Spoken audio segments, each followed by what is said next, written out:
Alright guys, welcome to the Red Report. This is where we take the news and happenings from around the verse over the last week and bring it to your star-speckled little brain. First up, let's look at some dev responses. AI FPS turrets, where is it? Zach Priest, hey, these got pushed back. Didn't hit the mark in time for 4.3.1, still working on them. Would you be so kind as to slightly elaborate on what's delaying this feature? Basically, it's taking something that uses a lot of ship systems and making it use human systems, and that had more complexities than we thought it would. It was based off the ones that guard bunkers, but making it use human perception, accuracy alert states, and other human FPS systems. It was more complex than we initially assessed. It was one of those things that was close but kept finding new issues, as integrating a lot of human features onto something automated has a lot of dependencies. Just as an example, when we initially put Copians alongside humans, they wouldn't respond to humans being shot because they're creatures and don't use the same call to arms. Luckily, once something like this is set up, it becomes a lot easier to iterate and make new things with it. It took us months to make the Copian because it was the first creature, but only 3 weeks to make the Quasi-Grazer.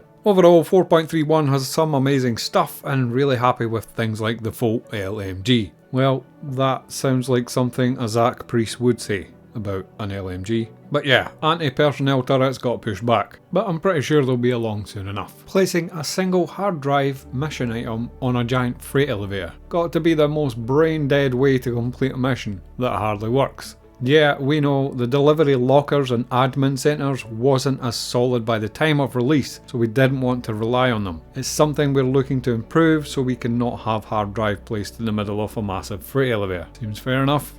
The race for Stanton is complete, so if you reach tier 5 with Hurston, you will get this armour pretty soon. Hurston Dynamics will take over ownership of the Pyro Gateway space station, and it will get all decorated and stuff in the Hurston livery. Additionally, all players will also receive a permanent 5% discount on all products and ships and items sold in Lorville's landing zone, and the low orbit space station Everest Harbour, and its newly acquired jump point station. Yeah, I didn't know that. That's awesome. Can we get an update to the web hangar, as in better filters and just an update at this point. This is Decker from Turbulent. I feel your pain, I'm in the same situation. The whole website is going through a full revamp and that includes every aspect including the hangar. As usual, there'll be no when statements, but you can see the site going through its transformation right now. That should give you an idea of the speed at which we are releasing updates. I personally can't wait to see the new hangar experience. Give me a freaking paints tab, for the love of God. There was a massive Star Citizen comms dive. I'm pretty sure that counts as dev responses, right? Will the VoIP system support environmental audio effects and vertical separation to improve realism? Yes, the VoIP system will integrate with the audio propagation system, ensuring that environmental factors such as rooms, portals and vertical separation are accurately reflected to improve realism. Hearing voices and sounds around you will feel more realistic depending on the environment, including if the person is on the other side of a door. So basically, if somebody uses proximity chat, it should sound like it has the appropriate reverb and things like that for the environment you're in. If you're in a cave, it will sound different from if you're in a ship. I'm guessing if you're in a helmet, then it should sound like a speaker as well. That would be cool. What are the plans for the operational cost of vehicles? First and foremost, Star Citizen is a space game, and access to a ship should always be within reach. That's why starter ships remain priced and balanced to be accessible for new pilots, with acquisition and operational costs kept manageable. See, I don't know about that. I would love it if you just started at an outpost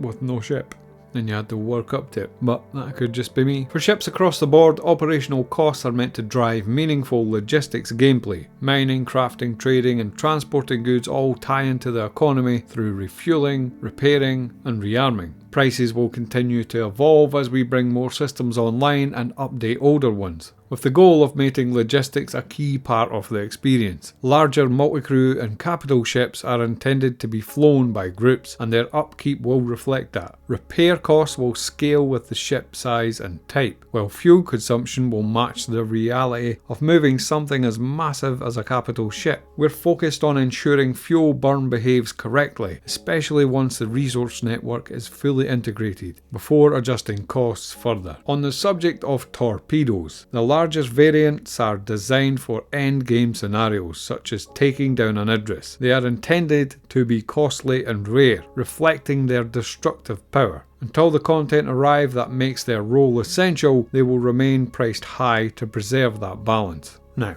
what content are they talking about there? What's still to arrive that would make torpedoes essential that we don't already have? I mean, I would say they're pretty essential right now, because those Idrises are a freaking nuisance. We recognise that balance can sometimes feel disconnected from the current state of the universe. In many cases, this is because certain systems are awaiting additional work, like insurance, while others, like torpedoes, are balanced ahead of time with future gameplay in mind. Our aim is to avoid stacking too many major changes into a short window, and your patience and ongoing feedback are invaluable as we work toward bringing these systems together in a way that makes sense. I mean, that all seems pretty straightforward. Small ship, low cost, big ship, big cost. I don't think anybody's going to be really surprised with that response. I get why you would want to balance things ahead of time with future gameplay in mind for testing purposes and, to check that things are going to bed into the game in the way that you hope. But selling torpedo boats at 900 quid and rendering torpedoes absolutely useless in the current game, kind of a bummer, to be honest. By all means, balance them a bit. Like, allow some to get past PDCs. Do something. But this sounds like no immediate changes are planned, to be honest. Why does the Polaris often fire upon allied ships, players in my party? This is a known issue and a confirmed bug. We have worked on improvements to the design of point defense cannons and their control system. We hope to release a fix soon. Okay, maybe my last point was wrong. Maybe they are going to adjust the PDCs. Spoke a little too soon on that one. I should maybe read these ahead of time. Can bunker missions be adjusted to stop automatically revealing all objective markers, allowing players to search manually? Okay, before I read the response, this is a really good point. And it's the same for bounties and a lot of other things. Like, let us investigate, let us figure things out. The hand-holding is becoming rather tedious. To encourage exploration and discovery, some mission markers such as ASD locations only appear as players approach the objective. In the future, when FPS scanning is implemented, many markers for items and combatants will be removed entirely, allowing for more manual searching and discovery. You mean manual searching and discovery using an FPS scanner? That's the exact same thing, it's just now we need to press a button to do it. How about when you get to ASD, your mission updates telling you the floor, the general area, there's a terminal in the science lab on floor freaking D. That would be much better. I keep forgetting this is a news show and not Full Spectrum Warriors. I'm supposed to just deliver the news and keep my trap shut. Let's read on. What is the current status of ship modules and modular ship development? As mentioned in the monthly report and a recent Star Citizen live episode, work on the Caterpillar and the Ironclad will introduce a new form of modularity through the command module. This development extends the underlying functionality needed to support modular content, laying the groundwork for modular systems across multiple ships in the future. The Apollo Triage and Medivac also come with all of their modules, so you can customize your ships even more. If you don't know, the Caterpillar and Ironclad command module is a reference to the cockpit section that should detach and be able to fly away on its own. So theoretically, you could just have 2 or 3 caterpillars getting filled up with goods, and the command module comes along, connects to one, flies it away for delivery, comes back, gets the next one, that sort of thing. Or, as an escape craft because you're being pirated or whatever. It may, and I've never double checked this for some reason, but it may be possible that the Caterpillar module can fit on the Ironclad as well. Can't remember where I heard that though. Possible I made that up. But yeah, I'm all for more modularity. I would love to see the tally finished and updated and fixed. I think the Vanguard series were supposed to be modular as well, but I don't know if that's still on the cards. What improvements are planned for the inventory UI to improve ergonomics and clarity? The inventory UI refactor is underway, aiming to significantly improve the user experience by introducing several key features. Improved item filters that will allow users to quickly sort and locate specific gear. A stack all button a search filter, and streamline moving objects between containers to feel more intuitive. Additionally, the back end is being optimized to improve the speed and responsiveness of item loading, reducing lag and making inventory management smoother and more efficient. Altogether, these changes offer a more streamlined, strategic and user-friendly inventory system. Now, this all sounds good, right? It's like the perfect answer for what you'd like to hear. What it's missing is the technical details. You know, we need a Benoit response to things like this. We need to know what the actual problem is. We don't need to know, but it would be good to know because it puts our minds at ease for some reason. Hearing the reason X doesn't work is Y, and here's how we're going to fix it. Because the back end getting optimized to improve speed and responsiveness sounds like, you know, it's not a sure thing and we might be living with inventory lagginess for eternity. Are there plans for personalised hangars that expand to include separate rooms for trophies and living spaces? Oh, here we go. We do plan to give you the ability to customise your space. The intention is to introduce modular options that unlock new functionalities within the hangar. For example, spaces could be outfitted with dedicated interchangeable sub-modules, such as additional freight elevators, empty rooms for you to decorate as you please, and even medical facilities. We will talk more about your hangar customization when the time is right. No, talk about it now.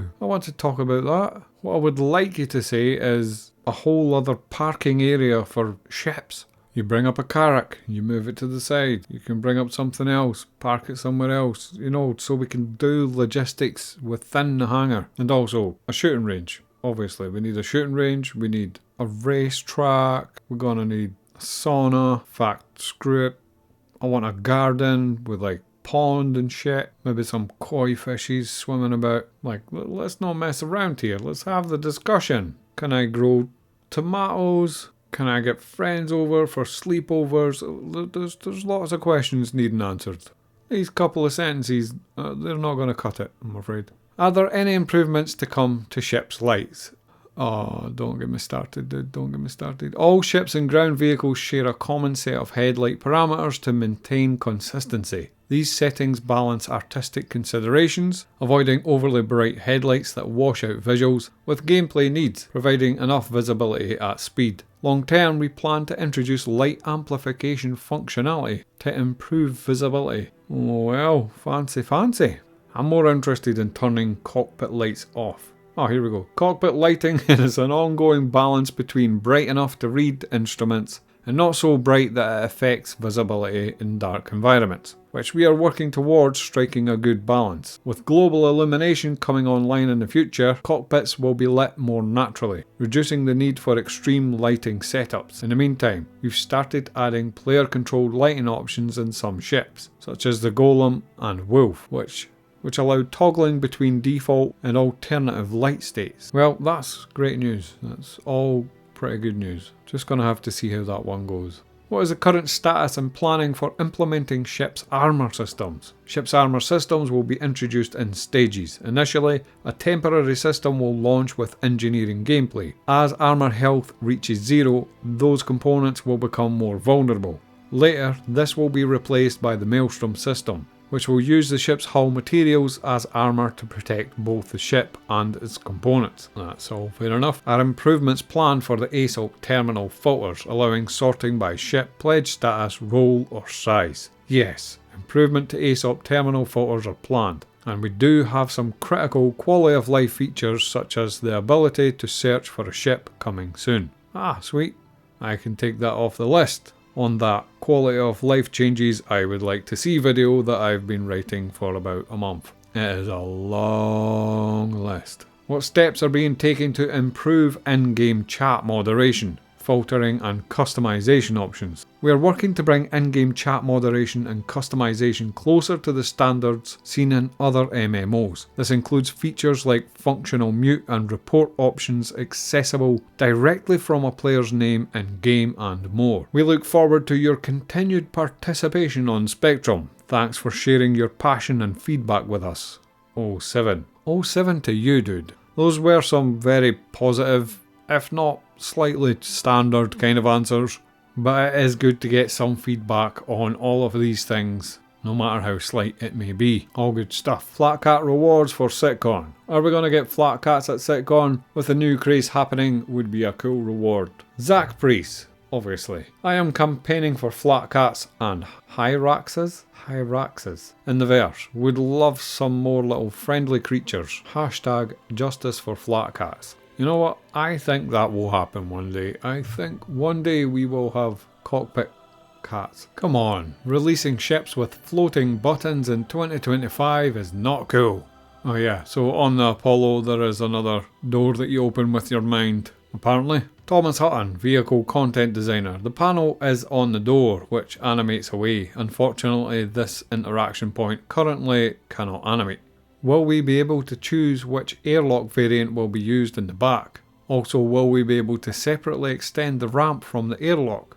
Could you maybe add a button for that now? It would help a lot in day-to-day medic gameplay in space. The circle style airlock you see on the Cutlass Red Blue are ship-to-ship docking collars. The larger ones are for station docking collars. The Apollo has the capabilities for both currently. Unique control for ramp docking collar was also explored and may return when we give the docking feature to the Apollo. There hasn't been anything added recently to the 4.3.1 PTU patch notes. So what you see here is pretty much what you get. Both Apollos, the ballistic damage changes that we've covered recently, the Volt LMG, the dropships and watchtowers at the outposts and stuff, the med gel, Onyx Facilities Part 3 and stability and bug fixes. This is a release candidate too. So this will be hitting live very, very soon. So get your ships stored and pray to RN Jesus or whatever God you deem worthy to try and keep all your stuff. We're getting a behind the ships tonight for the RSI Apollo. Hopefully we'll find out why there's two ships that are essentially identical necessary in the verse. But apart from that, that's all your Star Citizen news. Oh, there was one other thing. Star Citizen is now ready to release, as this Reddit video clearly shows.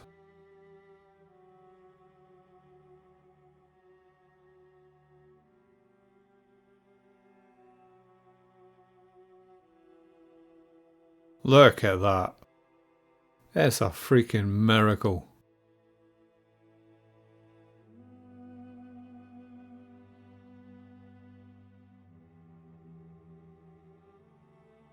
Come on, get it in there. There we go. Incredible. Like the guy couldn't believe it. And that, my funny little spacefaring friends, is all I've got. Please feel free to join us on the Discord. Check out these other videos about the ballistics changes. Become a member if you would like my eternal appreciation. And try your best to stay safe out there. 07 guys.